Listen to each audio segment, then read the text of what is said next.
Hello, welcome back to my channel, or welcome. Hello, welcome to today's video. My name is Venicefish, and this is one of my dogs, Remington. He is very clingy. If you hear me wrestling or like playing tug of war in a video, it's usually him that's bringing me random toys and like wanting to play. So, thanks, buddy. Bye-bye. I thought this would be a fun and somewhat easy video to film because I just filmed midway through the year check-in video, and I checked in with like my 24 books I wanted to read in 24, and I also went ahead and set a goal to read half of my physical TBR. So I had to count those for that video, and I already had some out because they were on that 24 books I want to read in 2024 list. I thought it would be maybe fun to just do a little check-in video with all the books that are currently on my physical TBR. I will give you a rough estimate of like maybe how long I've had the book, like how long has it been sitting on my shelf for, why I haven't gotten to it yet, if there's a specific season that I am looking forward to reading it in, and then I did, because my goal is to read 50% of my physical TBR. I did go through and mark the ones that I thought that I would potentially be excited about reading. So I will maybe give a guess when I do, because I'll probably do this video again sometime early next year, and we'll just see like where I am with this. And I think it would be maybe fun to see, like, was I correct in the books that I thought I was going to be reading and the books that I thought that I was going to be excited about. So I can tell you right now, I believe I'm at 52 books total, which means I need to read 26 of these by the end of the year. I feel like if I have 26 left, even like 30 or less, like I'll give myself a little bit of room to buy maybe a couple new books before the end of the year. If I am able to get my TBR to 30 or less, I feel like I will feel really good about that, like not really overwhelmed by the thought of that or anything like that. So let's jump into it. I did attempt to put these into categories. However, I wouldn't say I'm great at putting books into categories, so take that with a grain of salt. I feel like I have a hard time putting books into categories, especially if I haven't read the book before, which would be all of these books, except for maybe one. I feel like there is one on this list that I've read before, but I can't remember, so it's on there again. Okay, let's get started. I'm going to start with the mystery thriller category because I actually only have 2 books on my physical TBR. That pile is also the one closest to me. So let's get going with that. And then as I do this video, I'm going to reshelve them. So hopefully, as you can see, there's kind of books falling down. Hopefully that will be fixed by the end of this video. Okay, let's get going. First up, I have Fairy Tale by Stephen King. I am, for whatever reason, just absolutely obsessed with this cover, which is why I bought it. Probably been at least a year, maybe 2 years at this point.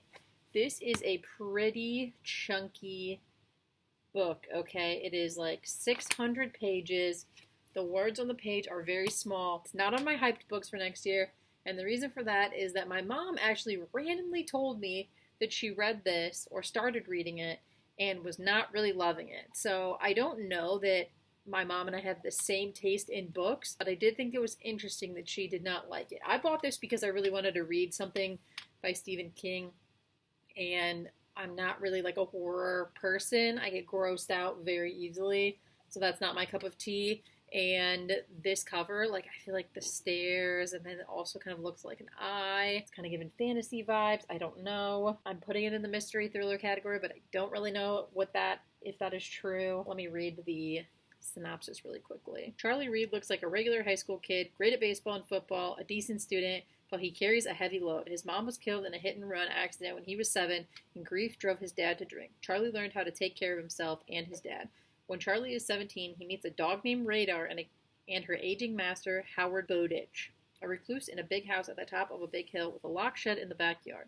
Sometimes strange sounds emerge from that shell. Charlie starts doing jobs for Mr. Bowditch and loses his heart to Radar. Then, when Bowditch dies, he leaves Charlie a cassette tape telling a story no one would believe. What Bowditch knows and has kept secret all his life is that inside the shed is a portal to another world.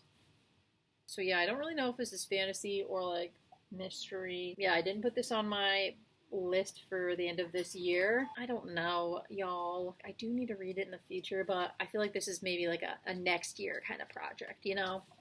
It's a big one. It's not on my hype list, so we'll see. The other book I have in this category is The Bone Collector by Jeffrey Deaver. I've had this since COVID, so 4 years at this point. My friends and I randomly started a book club, and this is one of the books that we picked. I don't remember how we picked it, but we did.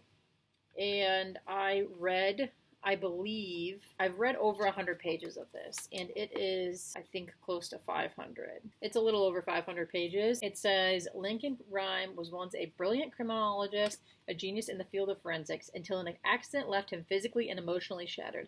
But now a diabolical killer is challenging Rhyme to a terrifying and ingenious duel of wits. With police detective Amelia Sachs by his side, Rhyme must follow a labyrinth of clues that reaches back to a dark chapter in New York City's past, and reach further into the darkness of the mind of a madman who won't stop until he has stripped life down to the bone.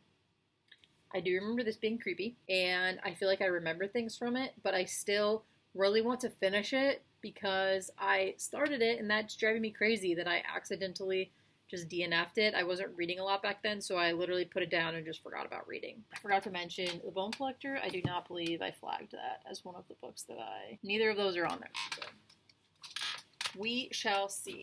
The category I'm going to do next is going to be nonfiction because I have one. I feel like I have more in the next category I have is kind of like nonfiction. I do have an office for my daytime job, and that, I believe, has more books in it that I have not read, but I'm not in my office, so we're not going to count those. However, this one lives at my house, and so I did put it on this list, and it is Ghetto Side. It is a true story of murder in America. So it says, from the acclaimed Los Angeles Times reporter Jill Leovy, Ghetto Side is the devastatingly powerful story of a quintessential American murder and a brilliant and driven cadre of homicide detectives whose creed is to pursue justice for forgotten victims at all costs. Ghetto Side is a kaleidoscopic, fast-paced narrative of crime and investigation, an intimate portrait of detectives and a community bonded in tragedy, and a surprising new lens on why murder happens in our cities and how the epidemic of killings might yet be stopped. I thought this would be really interesting to read. I have a specific interest in anything with like a diversity lens. When it comes to nonfiction, that's something I studied a lot when I was in school, and I care about a lot. And I just think it's, the more you can learn and know, the better. I did not flag this one on the list of books that I thought that I might read this year. However, like getting a refresher about what this book is, it might have moved a little bit higher to my list. I don't want it to be a book where I feel like I just need to rush through it and I'm just like reading it to get it done. I want to be able to absorb what's in this book, so I don't know that I'm going to put it on my priority list. I'm like flipping through this and I'm like, actually I did start reading this because I have highlighted some of it, so maybe I will make it a priority to finish this year, because like I said, I do have other books that I want to read, I believe, in my office, and since this one does live at my house right now, maybe I should just go ahead and finish this one. So I'm looking forward to learning what this book and the messaging it has to offer, and hopefully I can get it done by the end of this year, because I don't really have any other nonfiction that I physically own that I want to read. There is others on my list, but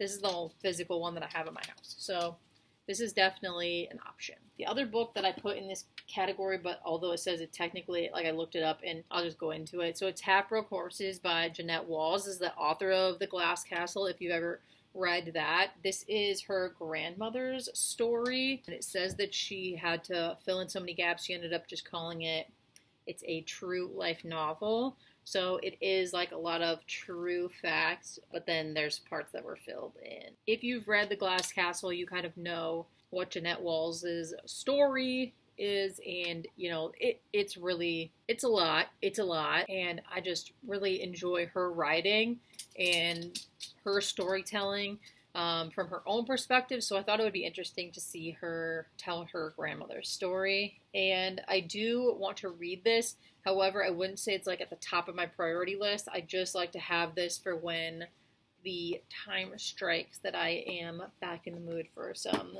Jeanette Wall. So I like to have the book, but I won't say that I'm going to definitely read it by the end of this year. That sounds so harsh in the nonfiction category.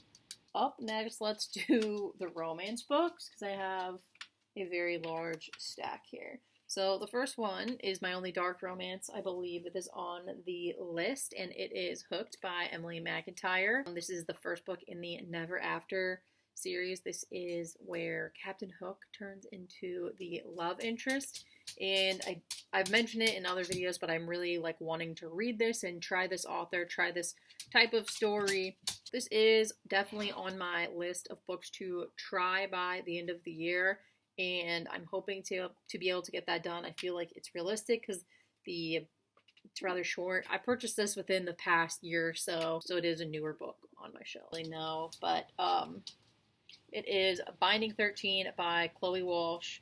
So this is the first book in the Boys of Tommen series. I have heard amazing things about this book. I've got it. I bought this recently, like sometime this year, and I just love how floppy of a book it is. I'm really like wanting to read it in the summer, so it's on my summer list, but it's not on my July TBR. So hopefully August I will have time to pick this up. I do know that this series is still going on, so I would like to jump into it and see if it's something that I would like to try to kind of catch up on. This is a book that I do want to read hopefully very, very soon, and I'm hoping to have it done definitely by the end of the year. Next up, we have the end of the Chestnut Springs series. So I have Reckless and Hopeless. These are the last two books in the series and the last two books that I need to read.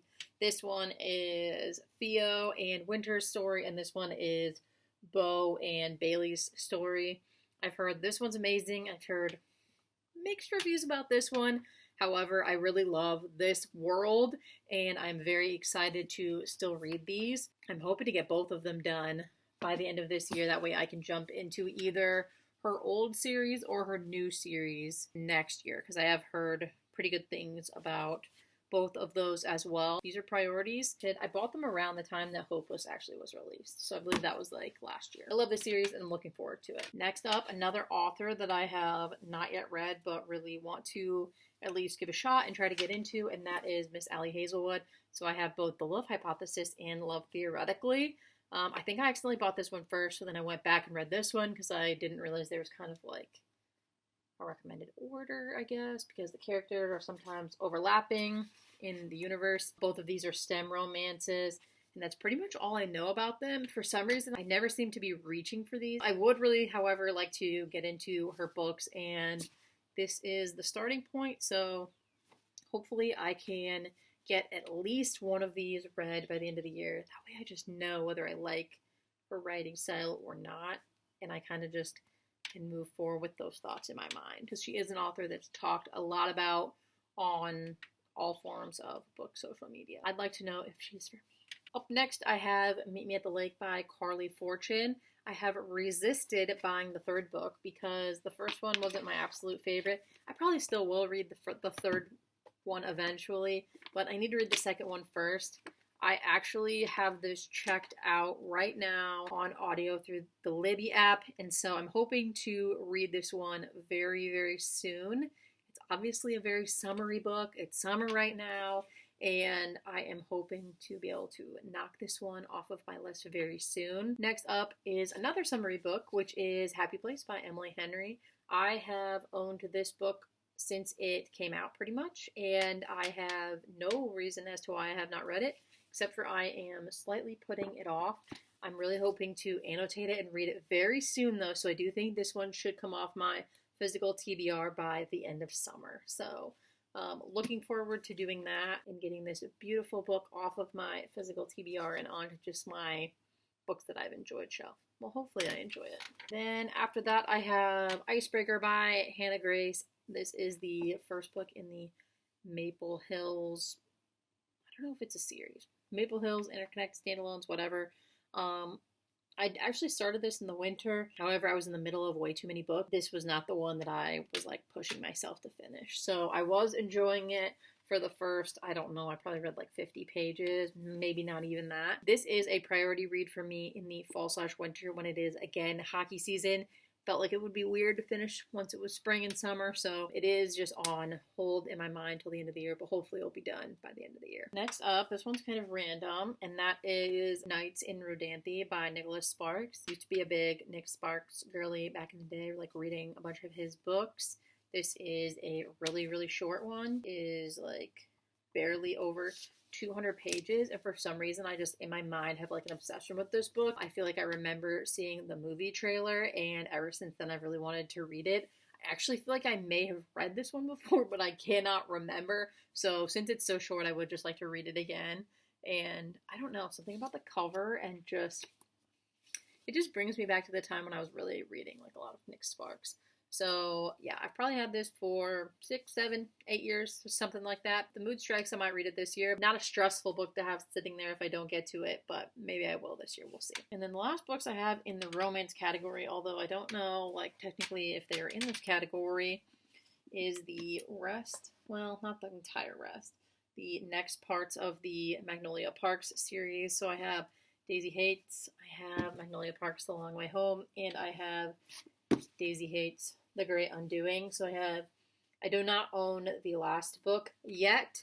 However, I've read the first book and I love it. I just am waiting to buy the 5th one until I make some more progress on the series. I did give the first one 5 stars earlier this year, so it is my absolute intention to continue with this series at some point this year. I haven't read any of the Daisy Hates versions of this series, this world, so I'm excited to see what that looks like rather than just like the focus on Magnolia and BJ. Let's do historical fiction really quickly. I have 3 books that are in the historical fiction category. The first on the list is Schindler's List by Thomas Keneally. This is obviously a very famous book, famous movie. I've never read the book, I've never seen the movie, and it's just one that I feel like is really important to have read and have seen. Obviously, this is a heavier book similar to my nonfiction read that I have. If you're unfamiliar with it, it is a book about the Holocaust. It says it's based on the true story of how German war profiteer and prison camp director Oskar Schindler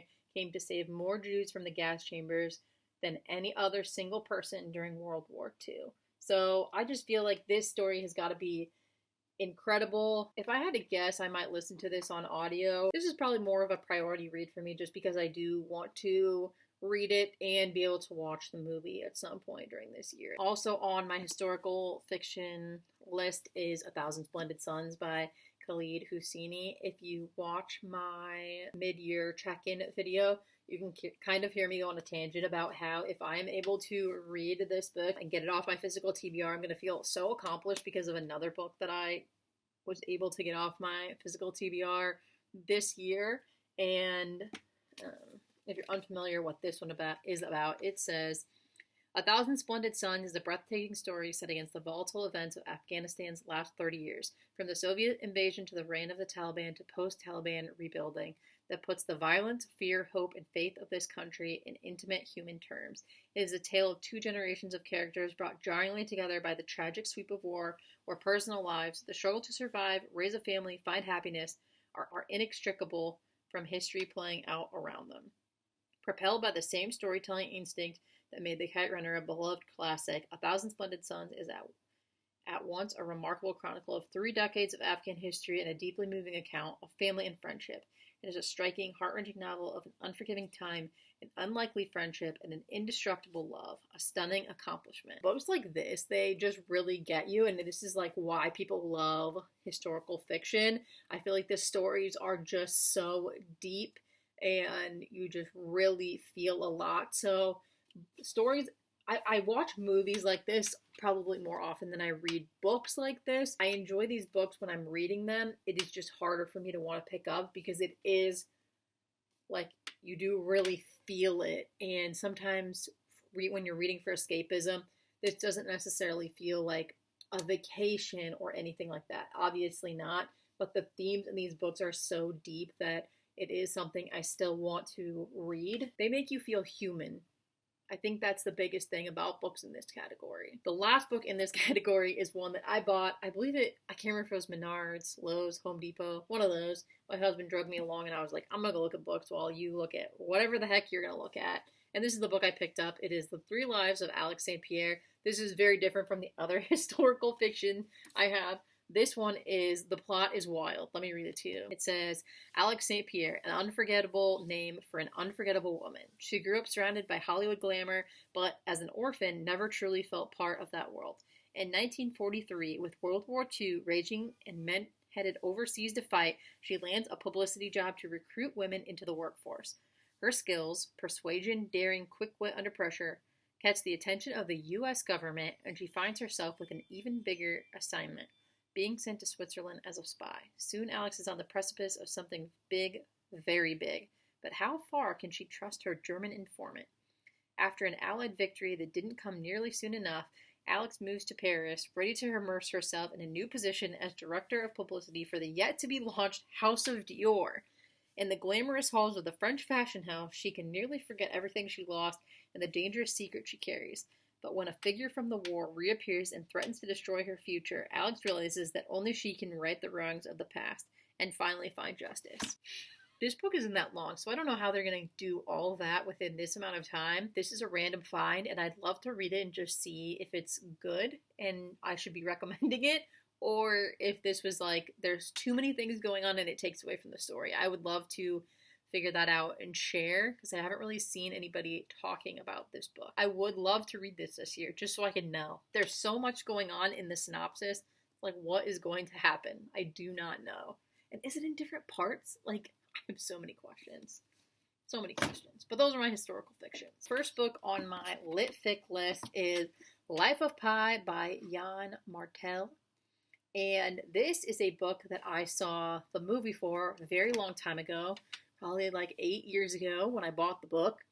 And this movie is really sad. If you've never seen this movie, I recommend it. But after seeing the movie, I definitely wanted to read the book because there was a lot happening. I feel like there was deeper themes that I wasn't necessarily picking up on when I was watching the movie. And I'd love to watch the movie again, but I wanted to read it first. So if you're not familiar with what Life of Pi is, this is what the back says. When 16-year-old Pi Patel finds himself stranded in a lifeboat in the middle of the Pacific Ocean with only a menacing 450-pound Bengal tiger for company, he quickly realizes that the only way he will survive is if he makes sure the tiger is more afraid of him than he is of it. Finding strength within himself, he draws upon all of his knowledge and cunning, battles for food and shelter, overcomes storms and disasters, and in the end makes a peace of sorts with both tiger and the ocean. It said this is kind of like a modern classic, and that is why I'd like to absorb it in a couple different forms one more time. Because like I said, I do feel like there's a lot that goes into this book, and I definitely did not catch it all the first time, and it's been years at this point, so I would like to revisit this in the future. However, I don't know if that's on my radar for this year, but I do like to have it.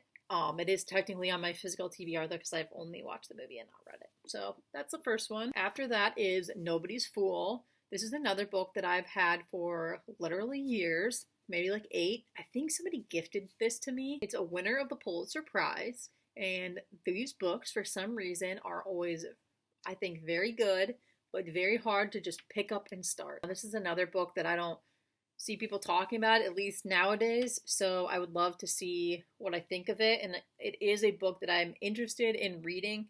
However, it's just never the one I gravitate towards most. But I think if I sat down and made myself take the time for it, I would probably really enjoy it. Pulitzer Prize winning author of Empire Falls here gives us a moving, slyly funny novel that follows the unexpected operation of Grace in a blue-collar town in upstate New York. Sully, one of North Bath's unluckiest citizens, has been triumphantly doing the wrong thing for 50 years. Divorced from his own wife and carrying on half-heartedly with another man's, saddled with a bum knee and friends who make enemies redundant, Sully now has a new problem to cope with. a long-estranged son who is in imminent danger of following in his father's footsteps. With smart, uproarious humor and a heart that embraces humanity's follies as well as its triumphs, Nobody's Fool is storytelling at its most generous. And then there's a book that's called Everybody's Fool, and it came out in summer of 2016. So you can tell how long I've had this book. This is just never one I'm drawn to, but I would love to get this off of my physical TBR because it has been on my mind, like in the very back corner, getting dusty for years.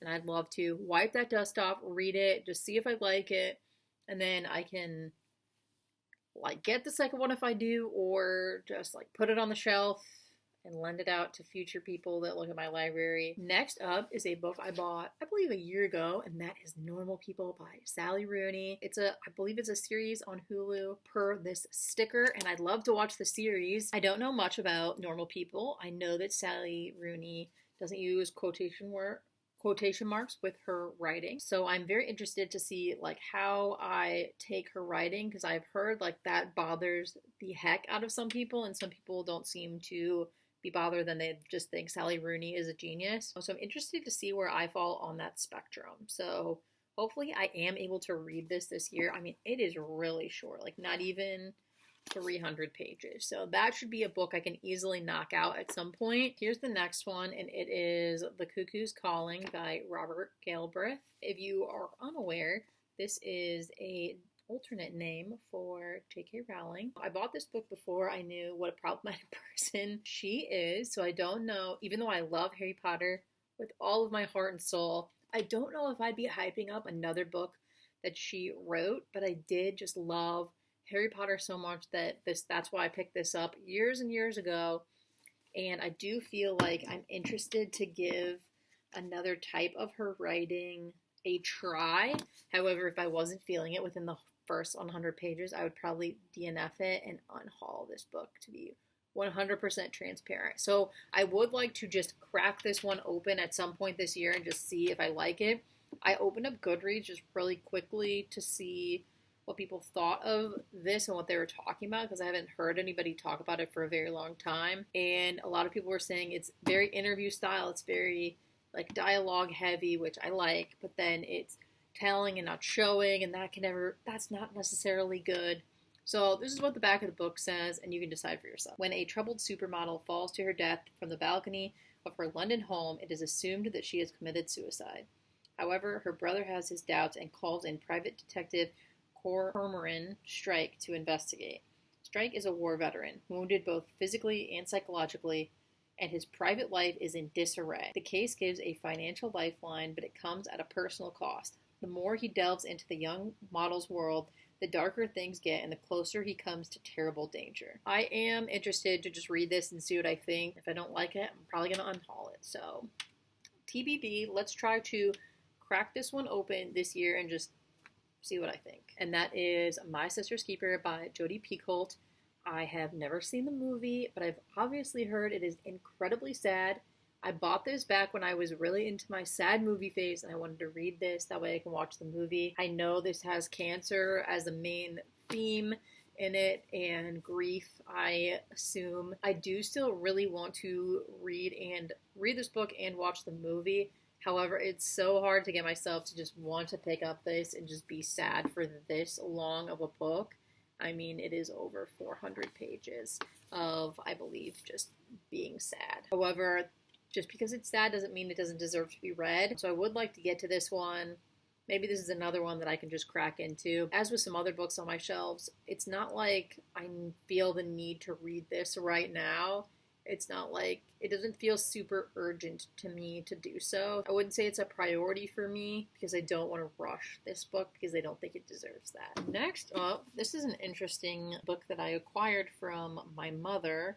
I'm pretty sure it's the second book in a series. Let me see. Yes, this is the second book in a series called The Found Things. It is The Secrets of the Chocolate House by Paula Braxton. My mom bought this book and didn't realize it was the second book, and then she just was like, I'm not going to go hunt down the first one. I don't know why she said that. So I was like, I'll take it. The first book is called The Little Shop of Found Things. So let me read what that is about. GoodReads says, a new series about a young woman whose connection to antiques takes her on a magical adventure, reminiscent of Outlander, New York Times bestselling author of The Witch's Daughter. A review says, The Little Shop of Found Things is the beginning of a new series involving time travel and antiques. There's a lot of mixed reviews on this book. I would like to read the first one just to see if I like this one. It's not a priority to me because I didn't pay for it and it's just chilling on my shelf. It says, if you like Outlander, you will really like this series. I've never seen Outlander, so I don't know. I mean, time travel and antiques sounds cool.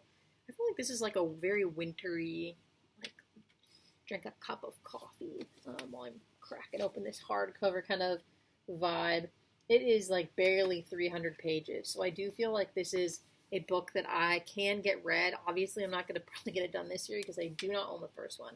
I need to hunt down the first one next time at Barnes. Probably won't get to that one this year, but that's okay if that one's just chilling in my mind. The last book I have in Litfic is Stars of Fortune by Nora Roberts. Speaking of my mother, this is an author that I have seen her read a lot. I have never read a book by her, and this is a very random book that I picked up when I was at Barnes & Noble a couple months ago. And I picked it up because I was in the... Now that I'm saying that, I think this is a romance book. So I'm pretty sure it was in the romance section. And I'm pretty sure all of Nora's Roberts' books are in the romance genre. So it's in the Guardians trilogy is what it's called. This is the first book. I bought it because one of the other books in this series, I can't remember if it's, the second one is called Bay of Sighs. It looks like that.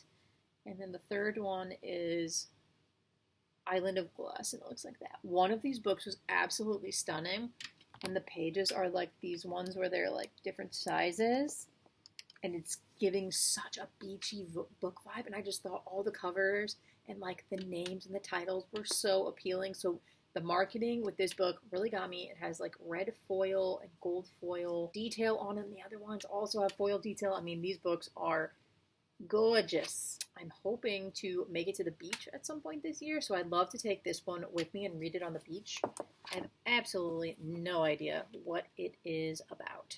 This is what it says. To celebrate the rise of their new queen, 3 goddesses of the moon created 3 stars, one of fire, one of ice, one of water. But then they fell from the sky, putting the fate of all worlds in danger, and now 3 women and 3 men join forces to pick up the pieces. Sasha Riggs is a reclusive artist, haunted by dreams and nightmares that she turns into extraordinary paintings. Her visions lead her to the Greek island of Corfu, where 5 others have been lured to seek the Fire Star. Sasha recognizes them because she has drawn them. A magician, an archaeologist, a wanderer, a fighter, a loner. All on a quest, all with secrets. Sasha is the one who holds them together, the seer. And in the magician, Bran Killian, she sees a man of immense power and compassion. As Sasha struggles with her rare ability, Bran is there to support her, challenge her, and believe in her. But Sasha and Bran are just 2 of the 6, and they all must work together as a team to find the Fire Star in the cradle of land beneath the sea. Over their every attempt at trust, unity, and love, a dark threat looms, and it seeks to corrupt everything that stands in the way of possessing the stars. Like, what is going... I couldn't even tell you what that meant. And, like, the inside art is, like, kind of so random. It says, Nora Roberts is the #1 best-selling author of more than 200 novels. Look at her putting her giant portrait on the back of this book, or whoever her publisher is. Like, that's wild. These books are beautiful, and then we just... Not that she's not beautiful, but this is just such a flex. So I'd love to read a Nora Roberts book. I don't know, just to see what the vibes are. And that's the last book in my Lit Fic category. Hopefully we get to some of those, because I feel like that's the category that's really hard for me to want to pick up books. Last category is fantasy. No, that's not true. I have a little holiday honorable, I wouldn't say honorable mentions, but whatever. I have one more short category after this. This is the big one. The first book I have in this category is Curse of the Wolf King by Tasanya Odette. This is a fairy tale retelling, and I am so curious about what this book is about. I am dying to know about it. I believe this one is like The Beast. If I had to guess, like, I'll be picking this book up very soon because I have just been very interested in reading it, especially lately. I ordered this maybe a year ago and I forgot I ordered it for a while. I keep missing it on my shelf, but I keep thinking about it, and I might even put it outward facing, so I'm thinking about it even more. because I just so badly want to read this super soon. Next up is another book that I'm really wanting to read soon, and that is Emily Wilde's Encyclopedia of Fairies by Heather Fawcett. And I am obsessed with everything about the way this book looks, etc. I ramble about it a little bit in my 24 books to read in 2024 check-in video that I'll be posting either soon or maybe it's possibly already posted. I'm so intrigued by. I have to sit down and physically read it because it has like how a journal would have some little like footnotes and things like that occasionally, and that just like really has me wanting to read it. I've heard it's in between a cozy and a high-stakes fantasy, and I want to know what that's about too, to see if I like that kind of book. Very interested in reading this, and I would be shocked if I didn't read this by the end of the year. Next up is The Inheritance Games by Jennifer Lynn Barnes. This is a book that I sometimes forget about. I don't really know why. I get it confused with another book. I'll just talk about the other one next. I feel like this is a super popular book talk book. I've read The Naturals by Jennifer Lynn Barnes, and her writing was really easy to get to, and it really sucks you into the plot. So I do feel like if I picked this up, it would be a pretty quick and fast read. I've heard good things about this series. It's just not one I'm drawn to compared to the other fantasy books, which is why it's still sitting on my shelf. So we'll see if I read this by the end of the year. Can't commit either way to this one. The other book that I was just about to mention was The Fine Print by Lauren Asher. This is the other book that I feel like I get confused plot-wise between which is which. I feel like they're similar based on what I've heard people talk about. I think this is the Disneyland one, and the other one's like a Fortune. I do think I'll enjoy this book once I read it. It looks very short and easy to read. I love the little beginning of the chapters, and I know this is a 3-book series, so I'd like to read the first one and just see what I think about it. It's a book that's talked about a lot in reference to other books, so I feel like that is another reason I want to go ahead and read this one and just see what I like. Although I did recently see somebody talking pretty negatively about this one. I'll be curious to see if I like it, to be honest. I do feel like this one I would be more likely to pick up than The Inheritance Games, and I'm not really sure why. Next up, let's talk about Rebecca Ross. And I have 2 books by her. I have Ruthless Vows and I have A River Enchanted. So to start out with Ruthless Vows, this is the second book in the, I don't know what the duology is called. This is a book after Divine Rivals. I enjoyed Divine Rivals. I've heard mixed reviews about this book.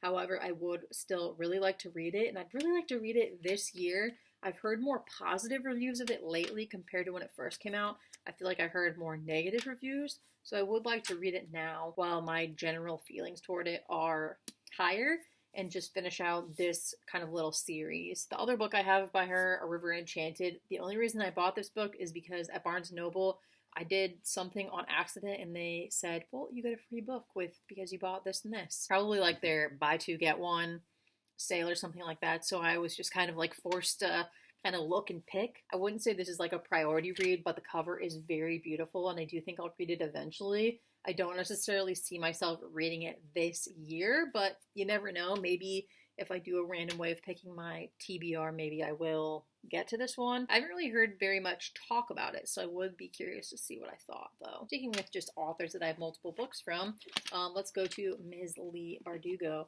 So I have 3 books to read by her on my physical TBR. 2 of them are in the Grishaverse series.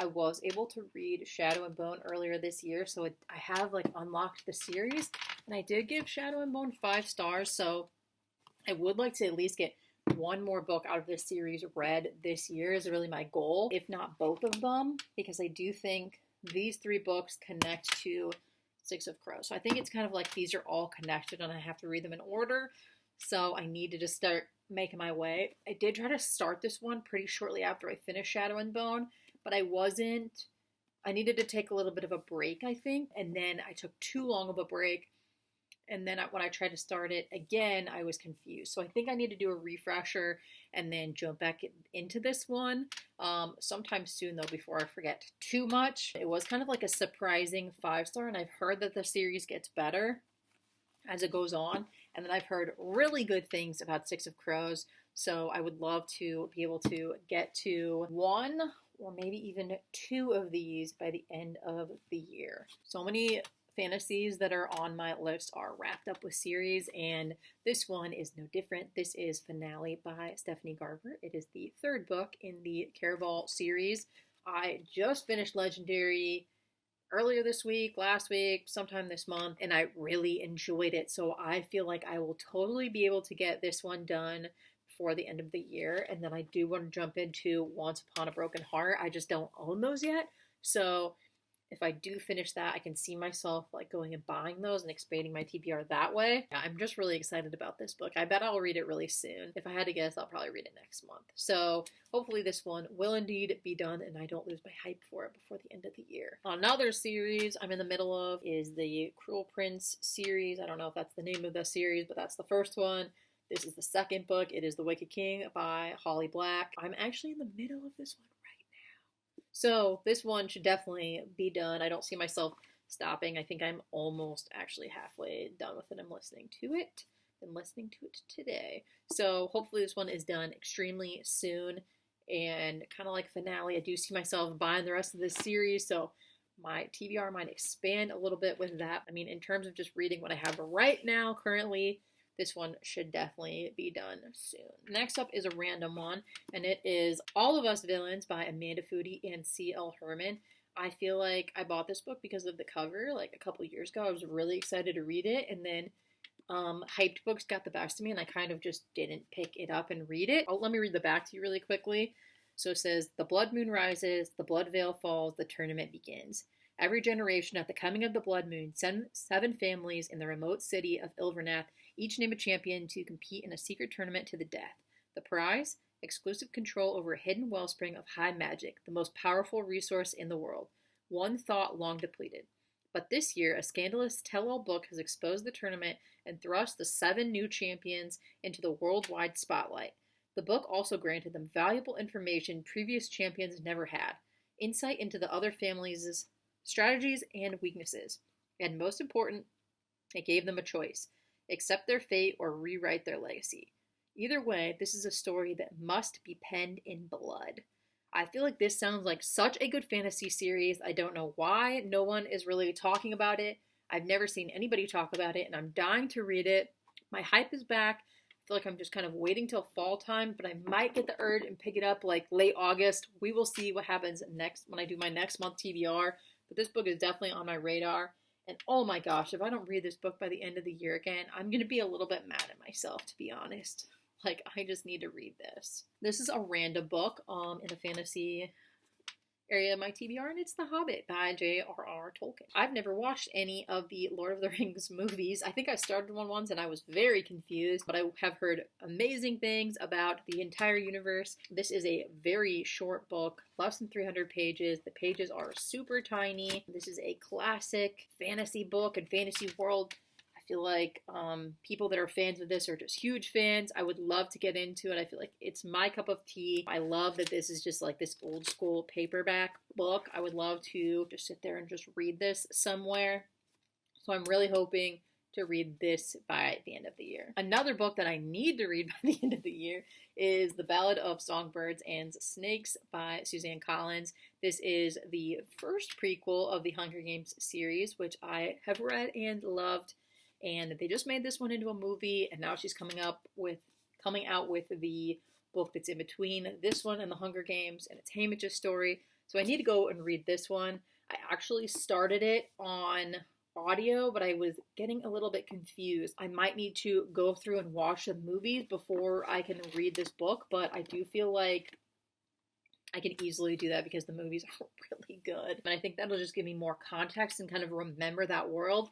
And then when I go back to jump into this one, things will make more sense to me. Because I remember random things, but it's been a minute since I've watched the movie. And it's been an even longer time since I've read the book. However, I am still like wanting to read this and wanting to watch the new movie. So hopefully that's coming in my future by the end of the year. Even though it sounds like a big task to watch all 3 of those movies. I could just have them on the background, you know, like it doesn't need to be glued to the TV. Here is another series. This is, I feel like I was referencing this earlier because I forgot about that other book that I kind of started to read, but I'm pretty sure I've read one of these, but I have not read all of them, and now it's been so long, I'm just like restarting the whole series. So that is the Clockwork Angel, Clockwork Prince, Clockwork Princess. I don't even know what order these go in anymore. This is the Infernal Devices series. I'm kind of like working my way through a reread of her universe. So I did City of Bones. I think it was earlier this year I did that. I need to do City of Ashes on audio at some point and just continue to make my way. I don't know that I will get to these 3 books by the end of the year, but I enjoy just having them on my shelf because she is just such a good writer, and she's one of the reasons I loved reading when I was younger. I would love to catch up with her world and her universe because I just used to love her writing, and I can't imagine that I wouldn't love it now. Oh my gosh, we've done it. That was all my fantasy books. Okay, here are my 3 holiday books that if I don't read, like, someone would be mad at me because what am I doing? I'm specifically not buying any more, like, specific holiday books because I want to focus on making sure I get these 3 done in their holiday season, and I'm not holding on to them for no reason next year because we can't read these not in the right season. I mean, you could, but like, I love decorations. That's one thing about me.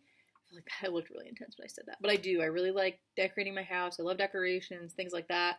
So like having my house decorated and reading these books, it does something to me. The idea of that does something to me. First one, Halloween season, The Very Secret Society of Irregular Witches. I've heard good things about this. It is short. I've heard it is cute. I need to read it. I hope I read it at the beginning of fall and I'm not like, sometimes I'll be like, I want to read this. I'll be reading this book on Christmas.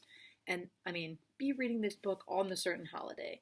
And when I force myself to do that, I don't enjoy it as much as I think I would. So I just need to casually read this sometime before Halloween.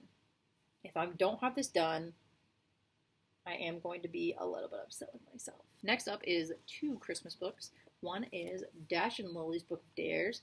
This book has been on my TBR for freaking years. These authors and this book was going to be like a really big thing back when I was reading in whatever year it was.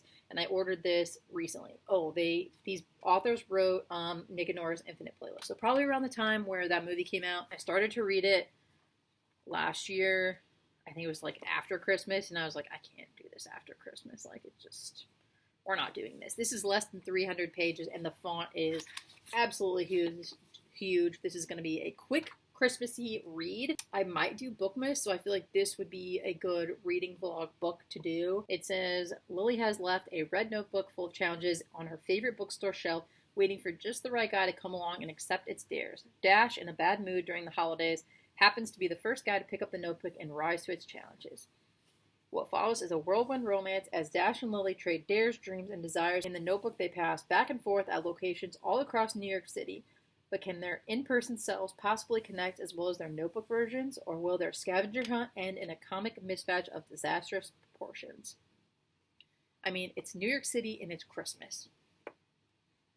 Like, come on, it's got to be so cute and fun. I need to read this during the winter. And then the other one I have is also super short. I heard really good things about. This is not even 200 pages, okay?